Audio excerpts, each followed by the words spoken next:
monster terlihat di awal film.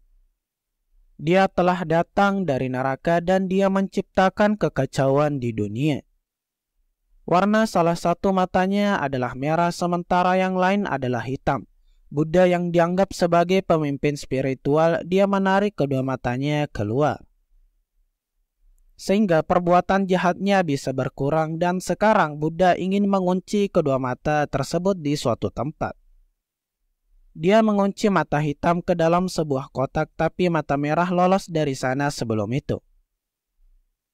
Dan itu tetap hilang selama 7 hari. Sebenarnya itu akan merasuki 7 orang dalam 7 hari. Itu memegang kendali pada mereka dan karena itu adalah mata hantu. Entah bagaimana Buddha itu juga menangkap mata tersebut.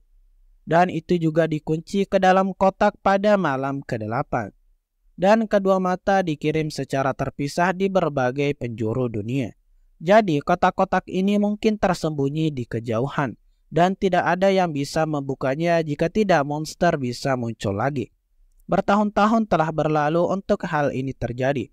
Sekarang waktu dan saat ini ditampilkan dalam film ketika seorang arkeolog pergi ke padang pasir di mana dia menemukan sebuah kotak pasir. Dia sangat bersemangat karena orang tidak percaya pada kata-katanya.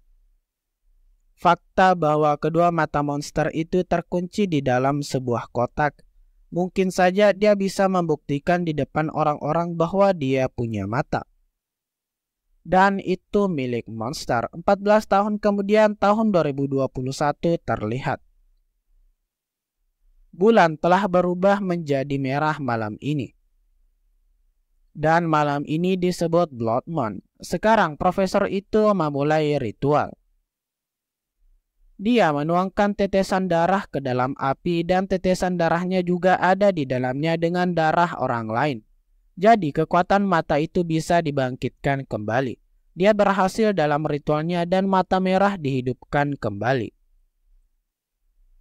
Di sisi lain, seorang biksu tua kemudian ditampilkan.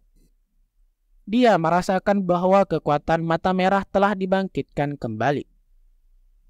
Dan yang menghidupkan kembali adalah manusia dan mata hitam kiri juga ditemukan di bawah boneka Buddha. Sekarang pemandangan beralih ke lokasi konstruksi. Seorang pekerja sedang bekerja di sana dan dia adalah biksu di masa-masa sebelumnya. Namanya Park. Sekarang pemandangan beralih ke biksu yang telah mengetahui tentang kebangkitan mata merah itu. Muridnya datang kepadanya yang tidak berbicara, karena dia telah bersumpah untuk tidak berbicara selama 2 bulan terakhir. Ini seperti puasa untuk tidak berbicara dan itu dianggap sebagai ibadah. Namanya adalah Chong-suk yang juga merupakan karakter utama dari film tersebut. Mong mulai menceritakan kisah monster itu dan membawanya masuk. Mata merah itu telah bangkit kembali yang merupakan milik monster. Ini lagi akan memikat 7 orang dalam 7 hari. Kemudian mata hitam juga akan dicari dan kemudian kedua mata akan digabungkan. Kemudian seluruh dunia akan dihancurkan pada hari ke-8. Apa obatnya? Bagaimana dunia bisa diselamatkan? Biksu juga mengungkapkan bahwa seorang pria harus berakhir di antara 7 orang yang akan dirasuki oleh mata merah ini. Rantai orang-orang itu akan terganggu jika satu orang yang terpesona terbunuh. Mata merah tidak akan bisa menggunakan kekuatannya. Sekarang kejadian ini sudah mulai terjadi. Mata merah sudah mulai mempesona orang-orang dan merasukinya. Pertama-tama dia merasuki seorang pemburu yang mulai terlihat sangat mengerikan setelah mendapatkan banyak perubahan. Serangan kedua mata merah adalah pada pekerja konstruksi yakni Park. Keesokan paginya ketika Chong-suk bangun setelah mengalami mimpi buruk, ada biksu duduk di sampingnya yang menyerahkan sebuah kotak padanya. Dia memerintahkan dia membawa Park untuknya, tapi biarawan tua itu meninggal sebelum itu. Itu adalah fakta mengejutkan untuk Chong-suk. Hari berikutnya pemandangan hotel ditampilkan. Dan itu adalah hari ketiga ketika mata merah mulai bekerja. Itu telah mempesona dua orang hunter dan Park, dan tidak ada yang tahu siapa yang akan disihir hari ini. Kemudian seorang detektif memasuki sebuah hotel di mana pemburu yang kerasukan itu membunuh salah satu orang dari pasangan lalu pergi ke sana. Gadis itu pergi dari sana, tapi mayat pemburu juga disaksikan bersama dengan korban itu. Kondisinya paling buruk dan itu terlihat melihat mayat, bahwa dia telah meninggal semalam. Sekarang biksu Chongsuk meninggal, tapi dia harus memenuhi kata-kata biksunya. Jadi dia pergi mencari Park dan menyimpan kotak itu di tasnya. Tapi seseorang mencuri tasnya di jalan. Dia mencurigai seorang gadis, tapi gadis itu juga menghilang pada pandangan pertama. Chongsuk dimulai untuk mengejarnya, sementara itu dia juga menemukan lokasi rumah Park. Dia duduk di sana terus-menerus dan Park juga tiba di sana pada malam hari. Dia memberitahu Park kotak itu telah hilang olehnya, yang telah dikirim untuk mengantarkanmu oleh biksunya. Kemudian Park sendiri mulai berbicara dengan jiwa-jiwanya. Hanya Park yang bisa melakukannya dan dia berkata untuk menghentikannya. Seorang gadis juga akan terpesona dan terasuki. Maka semuanya harus tertutup dan keesokan harinya Park dan Chongsuk pun pergi. Park memperhatikan bahwa sepatu Chongsuk tidak dalam kondisi yang baik. Dia membeli sepatu baru untuknya, lalu Chongsuk pun berterima kasih. Puasanya batal yang ia tahan untuk tidak berbicara selama 2 bulan. Keduanya bergerak mencari orang ketujuh yang disihir. Entah itu perempuan atau laki-laki, mereka harus menghentikannya. Sekarang mereka mulai mencari wanita tersihir ketujuh itu karena mereka harus menghentikannya. Sekarang malam tiba, Park mulai memvisualisasikan masa lalunya. Di sini diketahui bahwa Park telah kehilangan keluarganya dalam sebuah kecelakaan. Dan wanita pembunuh itu memiliki seorang putra kecil yang telah membunuh mereka. Dan Park mencoba mencekiknya, tapi dia tahu itu salah. Jadi dia menyelamatkan nyawa anak tersebut. Mereka harus mendeteksi lokasi gadis itu sebelum hari ke-7 selesai. Siapa yang akan dirasuki pada tanggal 7 hari ini? Itu adalah hari ke-6 mereka mencapai situs itu, tapi Chongsuk bertemu dengan seorang gadis cantik di sana. Dan dia bertanya padanya tentang wanita itu. Gadis itu mengatakan bahwa dia tidak tinggal di sini. Dan Chongsuk mulai meninggalkan tempat ini dan di sisi lain Park juga terlihat. Siapa yang mencari gadis itu, tapi detektif kemudian mulai mengejarnya. Dan dia curiga bahwa Park mungkin terlibat dalam pembunuhan yang sedang terjadi. Dia mulai mengejarnya saat Park kemudian sedang berlari. Kemudian peta turun darinya di mana lokasi gadis itu harus teridentifikasi. Chongsuk memperhatikan seorang gadis yang tersihir ketika dia meninggalkan tempat itu.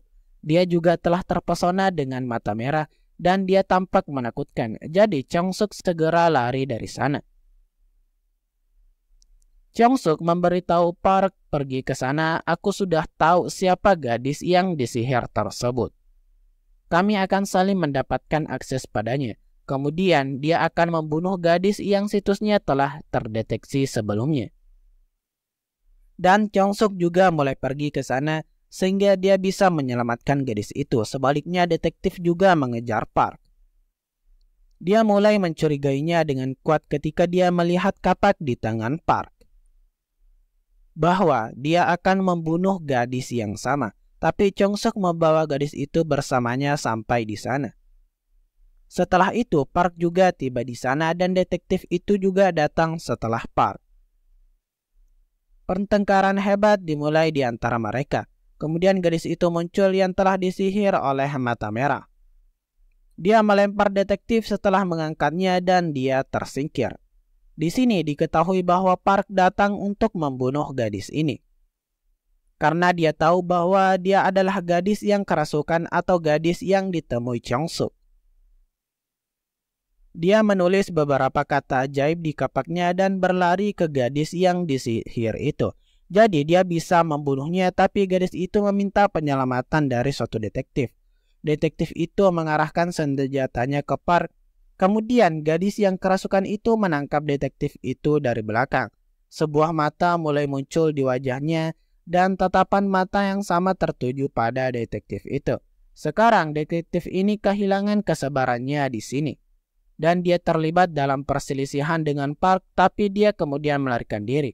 Di sisi lain, Chong Suk pergi ke suatu tempat membawa gadis cantik itu. Tapi dia merasakan nyawa gadis itu juga terancam. Sekarang hari berikutnya mendekat yang merupakan hari ketujuh. Sekarang mata merah itu akan merasuki korban ketujuh. Sekarang Park terlihat yang berlari ke sebuah stasiun bus. Karena dia membutuhkan bus untuk mencapai kuil, tempat yang harus ia capai sebelum datangnya malam ke-8. Tapi dia mulai menunggu di sana karena kedatangan bus terlambat. Kemudian roh biksu yang sama muncul di sana yang berkata kepada Park, "Korbankan dirimu sendiri, tapi jangan biarkan kutukan ini terjadi. Lanjutkan untuk menghentikan mata merah." Kemudian waktu kedatangan bus pun tiba dan Park berangkat ke kuil itu. Detektif yang sama itu juga sampai di sana bersamanya. Sekarang Chong Suk dilihat bersama seorang gadis tersebut. Mereka berada di hutan dan mereka juga beristirahat di suatu tempat. Dan detektif itu terlihat telah dilumpuhkan oleh gadis yang disihir. Dia memasuki rumah yang sama di mana gadis cantik itu dulu tinggal. Kemudian dia bertemu dengan seorang wanita tua yang mengungkapkan seluruh cerita kepadanya. Gadis cantik itu dulu menyukai profesor yang telah membangkitkan kembali mata merah. Dan dia adalah iblis, jadi dia tidak tumbuh sampai sekarang. Dan dia juga pernah mendonorkan darahnya agar mata merahnya bisa mendapatkan kekuatan. Dia melakukan semuanya hanya untuk profesor yang sedang melakukan beberapa ritual dan eksperimen. Tapi itu terjadi ketika mata merah itu mulai membunuh semuanya. Darahnya menembus di dalamnya. Di sisi lain disaksikan bahwa Park juga mencapai hutan yang sama di mana Chong Suk dan gadis itu hadir. Kemudian Chong Suk mengamati bahwa tasnya tergeletak di sana. Ada kotak mata hitam dan itu telah dicuri oleh gadis yang sama. Karena dia ingin menggabungkan kedua matanya. Dan dia ingin menyelamatkan hidupnya. Lalu mereka juga mengetahui bahwa orang yang terakhir kesurupan adalah detektif yang menembus mata itu karena gadis yang kerasukan tersebut. Di sini Park mulai melakukan ritual karena dia tahu bahwa detektif itu pasti akan datang ke sini yang telah mencapai kuil sambil mengejarnya. Dan kita akan menghabisinya saat dia sampai di sini. Pada awalnya detektif itu tidak muncul sebagai karakter penting. Tetapi dia memiliki peran utama dalam film ini dan prediksi Park terbukti benar. Dan petugas yang kesurupan itu sampai di sini. Park menyerahkan kapaknya kepada Chong Suk dan dia berkata kepadanya, detektif ini akan mencoba mentransfer kekuatannya ke dalam dirinya dan mendatanginya. Artinya mata merah akan berpindah ke dalam dirinya. Kalau begitu bunuh aku dengan kapak ini segera. Dan kutukan ini akan berakhir di sini saat detektif itu pindah dan menuju ke Park. Dia bergumam di telinganya, "Aku tidak membutuhkanmu. Saya membutuhkan orang seperti itu yang akan menjadi pelindung kedua mata ini." Dia tahu bagaimana melindungi mata. Mata dan Park dibiarkan terbuka dengan takjub. Di sini dia merasa bahwa pelindung mata ini bukanlah orang lain. Dia sendiri atau biksu, tetapi Chong Suk-lah pelindungnya. Kemudian tangan detektif yang kerasukan itu memarkir di atas pistol sambil berkata, "Aku tidak membutuhkanmu." Dan Park menembakkan pistol ke detektif yang tersihir tersebut. Hal ini membuatnya agresif dan dia kemudian menyerang Park. Kemudian Park mulai berteriak, Chong Suk, dan dia mengambil tindakan ini untuk membunuhnya. Dan dia pun lari. Detektif ini mulai mengejar Chong Suk sebelum dia melarikan diri. Sementara Park kemudian mengejarnya. Detektif tersihir itu marahi Chong Suk. Tapi serangan Park yang menyihir detektif dengan kapak yang dibawanya. Dia memukulnya dengan kapak, sementara itu petugas itu juga menemui orang yang diduga Park. Berpikir bahwa dia membunuh orang-orang, dia menembakkan senjatanya ke Park yang datang ke sana.